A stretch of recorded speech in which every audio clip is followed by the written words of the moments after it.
What's going on, guys? Taking over your screens once again is yours truly. My name is Shai, back at it again with another virtual sit-in with an artist who has gained immense popularity with her breakout single Dance Monkey, and she is back with a brand new single. Please welcome Tones and I. Hey!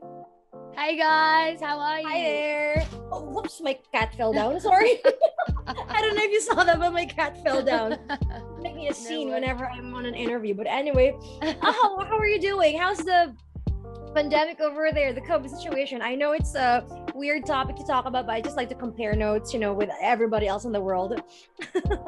Yeah, I mean, we're in and out of lockdown. I did just go on a tour, but now all of Sydney's in lockdown. We were in a lockdown 2 weeks ago in Melbourne. It's just like touch and go everywhere. You never know when you're going to be hit somewhere.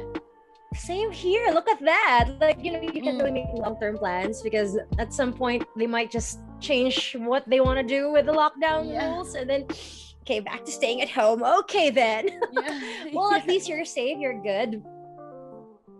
Yeah, I'm good. I'm feeling good. I'm excited for my album, and it feels like, I'm doing something, and it's good. It feels good. What do you miss most about our pre-pandemic life? Honestly, I just miss like festivals. Oh, sure. Yes, concerts, festivals. That is something I haven't in a really long while. I feel like I'm already at some withdrawal symptom or something. But anyway, okay. I know you're on TikTok, Tones and I, and this may sound like a rhetorical question. I don't know, but do you realize how massive viral your hit Dance Monkey is there? Have you seen the videos we've made with your sound? Yeah, I've actually seen so many of them. They're really cool. I know, it's crazy, isn't it? Well, you being the artist, I could imagine how crazy it is. I've seen like it has reached over 100+ million uses in TikTok. Wow. And I was wondering, like, what are the weird? Have you seen some weird videos used with your song?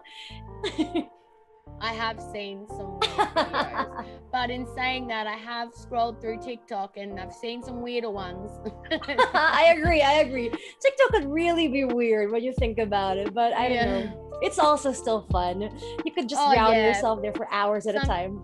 Sometimes I I'm going to try and make dinner tonight for my roommates, and I'll just go on TikTok and write any recipe, and there's like 50 different, like thousands of different ways to quickly in a minute cook things. And I'm like, wow, you can just type in anything.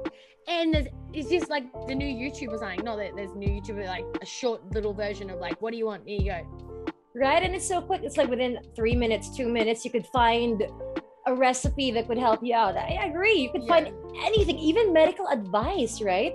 Yeah, it's crazy. It's crazy. TikTok is crazy and it's fun, and well, at least there's something fun for us to do with this past year and counting, I'm assuming. But anyway, speaking of Dance Monkey, I know that it was declared the most Shazam single of all time and officially became the third most streamed song of all time on Spotify, making the track the most streamed song ever by a female artist on the platform. So congratulations, girl.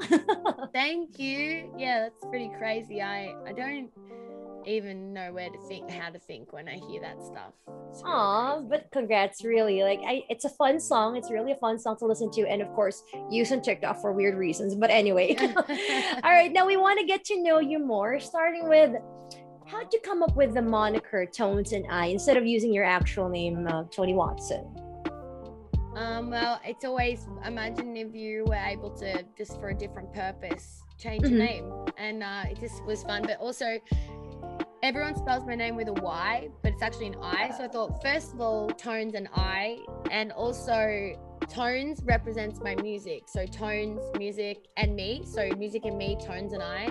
Then also, if you're talking about me, it's communal between us. Like you're talking about Tones and I. So because my nickname's Tones, everyone just calls me Tones. So people just say Tones and I and talk about us, like my friends. Oh, that's like, pretty clever. Who's coming to dinner tonight? They'll be like Tones and I. That's pretty clever. That's smart. I should pick up something like that. I'll think about it. Thank you for the thoughts. Thank you for the idea, Tones and I. All right. Well, did you always want to be an artist growing up? Yeah, I definitely did. That's the one thing I can definitely say yes to. Like, I used to, in primary school, I used to like make fake CDs and get blank CDs and pretend I wrote an album and like give them to my friends and sign them and make up signatures and That's so make cool. up dances. God, I was so funny. That's so fun. So you weren't the type that, you know, dress up and pretend to do princess and dragon, stuff like that. No, you were the one on stage performing and apparently making your own CDs back then.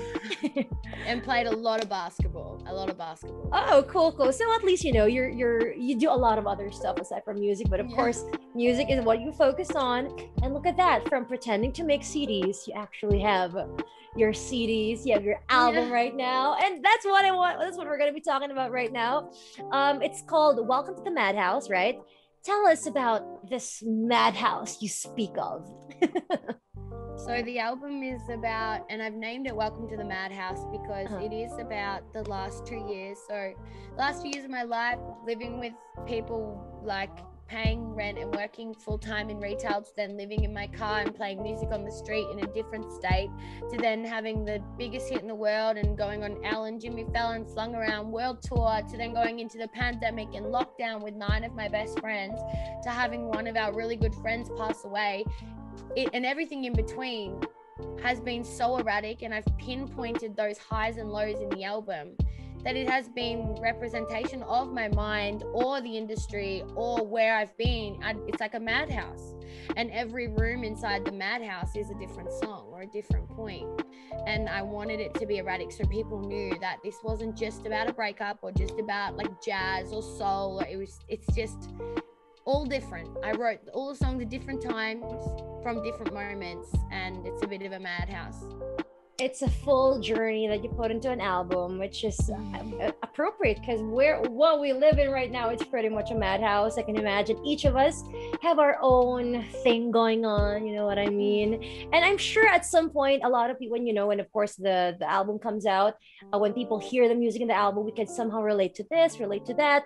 But I want to talk about your single, which is Cloudy Day. I hope you don't mind me asking about, you know, the journey that you went through in making that song Cloudy Day.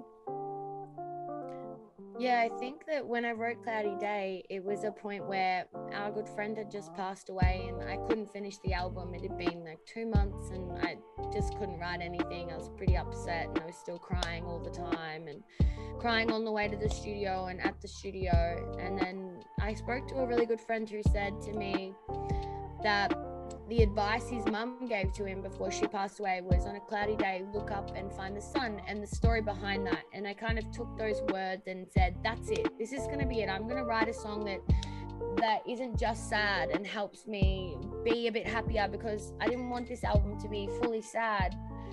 So I wrote this song, and then all of a sudden after I wrote that song, I was able to just go like, bang, next song. And I finished the album 2 weeks after I wrote Cloudy Day. And that's amazing. It was crazy. So it really helped me through finishing the album.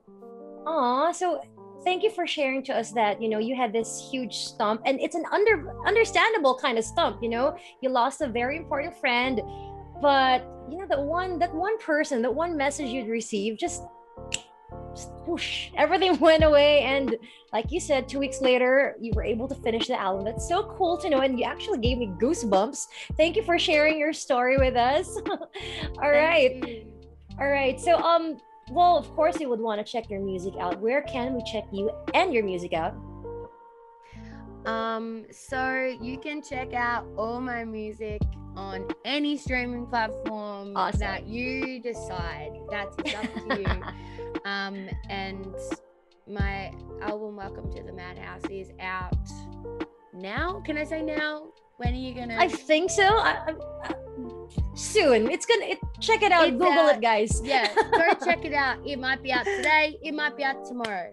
But that's depending on where you are in the world. Exactly. Yeah. All right. And of course, where can we check you out as well? Well, I'm probably most active on TikTok and Instagram. All my other platforms I don't really do that much. I mean, you're there, but you're really on TikTok. Yeah, I like TikTok. It's funny. It keeps the mind activated. But also Instagram, I'm on that too. So you can check me out there if you want to.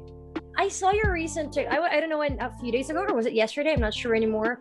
You posted about you signing. No, not just signing. You said that if you said something about ordering your album, and you had a little something for your fans. It was a Friends Day. Okay. Fantasy Friends Day. I know because I've written them. So it was like for the people that buy it within a 5-hour gap, I say we once again because I don't like feeling alone, but I would write a Fantasy Friends Day, so like where we would be going and what we'd be doing, and that like a memory, like remember, I'd say their name, I'd be like, remember that time that we were like you writing something like postcard. I just thought it would be fun. It'd be fun to have like a fake memory with people that you haven't met, and people are supporting me buying my album, so it's, you know. I can imagine how tiring that could be for a person like myself who's not really that creative. I can imagine it to be so tiring, but I'm assuming for you, your imagination just went wild. You just kept writing and writing. How many were you able to write? Oh, well, we're still writing a few, but we've got 2 more days until the album's released. So I've still got to finish off writing some, and then they have to be done. So then we can send them out for Friday when the albums get sent out. That is so cool. And thank you for the effort of, making something fun for your fans. It's actually pretty interesting. Aside from the usual, just signing an album for you, there's a sweet, strange imagination kind of message for them. That's so cool. I wish I was able to check one out within 5-hour period, but anyway, I'm wanting to ask you to make one now, but I'm not gonna pressure you to do that. No, it's all good. But thank you for sharing your music. Thank you for sharing the story behind the album and the song. And of course, I think that is it for now. Thank you so much, Tones and I. Thank you so much for having me. It was great. All right. Well, thank you again, Tones and I. And we look forward to having you drop by in the Philippines when all of this nonsense, all of this madness is over. No worries. I can't wait. All right. But for now, that is all the time we have now, guys. Thank you so much. And I'll see you again next time. Once again, my name is Shai, saying love you. Bye. Bye, guys.